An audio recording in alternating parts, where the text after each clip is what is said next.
So many women have been asking if they really need to take water before they can undergo a pelvic ultrasound scan examination. Some even go to the extent of getting angry and they become furious. If you ask them to take water before the scan, they'll be like, it's supposed to be my turn. What do you mean by I'm not pressed yet? I have somewhere to go. I'm late already. I've been here since. I need to get this scan done. Now they don't know if they don't want to know if they are pressed or not. All they care about is for them to to do the scan and go. So some of them will be asking the question: is it really necessary for them to take water? Do they have to take water before they can get this scan done? Now the answer is yes. It's necessary you take water, and it's important you take water. There are roles the water you take do in the scan you are doing in that pelvic ultrasound scan.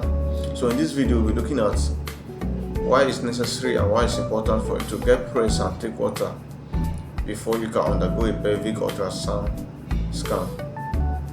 Now, as we know, you walk into the scan department or where you're supposed to carry out the scan, and the sonographer there will ask you if you're pressed or not.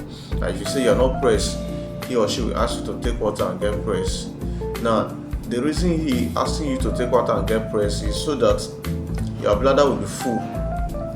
When I say bladder, I'm referring to your urinary bladder, so that your urinary bladder will be full and distended. Now, a full and distended bladder plays important role in the pelvic scan examination. Now, these roles is what we look at in this video. There are actually two I'm going to talk about. The first role is that a distended bladder pushes the intestines and the other abdominal organs away from the pelvic organs. So it pushes the intestines away from the pelvic organs like the uterus, the fallopian tubes, the pouch of Douglas, so that these organs can be seen very well. If your bladder is not distended, if your bladder is not full, it will be very difficult for us to visualize the pelvic organs because the abdominal organs will be overshadowing it. The abdominal organs will be covering it. So the pelvic organs, which is an area of interest and focus, will not be seen fully.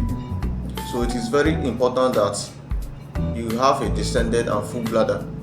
If your bladder is not distended and full, the images the sonographer will see will not be a good and diagnosable image. The images will be blurred and it won't be good at all. So it won't give a clearer image of your pelvic organs, which can lead to a misdiagnosis. You understand? So your bladder needs to be full and distended before you will undergo a pelvic scan examination. Another reason why it is necessary and important for your bladder to be full before you undergo a pelvic scan examination is because the water in your bladder, in your full bladder, serves as an acoustic medium for the sound waves. As we know, ultrasound using sound waves, and sound waves is a type of wave that falls under the mechanical waves. And as we know from our physics, mechanical waves, they need a material medium to travel. They cannot travel in a vacuum, that's in an empty space. They need a material medium.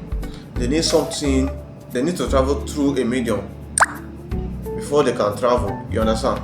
So the water in your bladder serves as a medium for these sound waves to travel. Because if these waves don't travel well, it won't get to the organs we need. It won't give us the picture we need.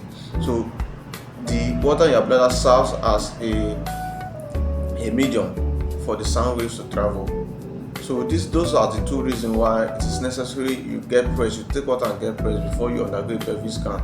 Like I said, it pushes the intestine and the abdominal organs away from the pelvic organs, so that the pelvic organs can be visualized very well, so that you can see the uterus, you can see the endometrium, you can see the ovaries, you can see the pouch of Douglas, so that if there's any pathology there, you can be able to detect them. If these organs are not properly visualized, it will lead to a misdiagnosis. You understand? Then another reason is that the water in your bladder serves as an acoustic medium, as a medium for the sound wave to travel, because sound waves is a form of mechanical wave, and all mechanical waves need a material medium they can use to travel. They need a medium for them to move, and water serves as that medium. I believe this video was helpful. We've been able to look at why it's necessary to take water and get pressed before you undergo a pelvic scan.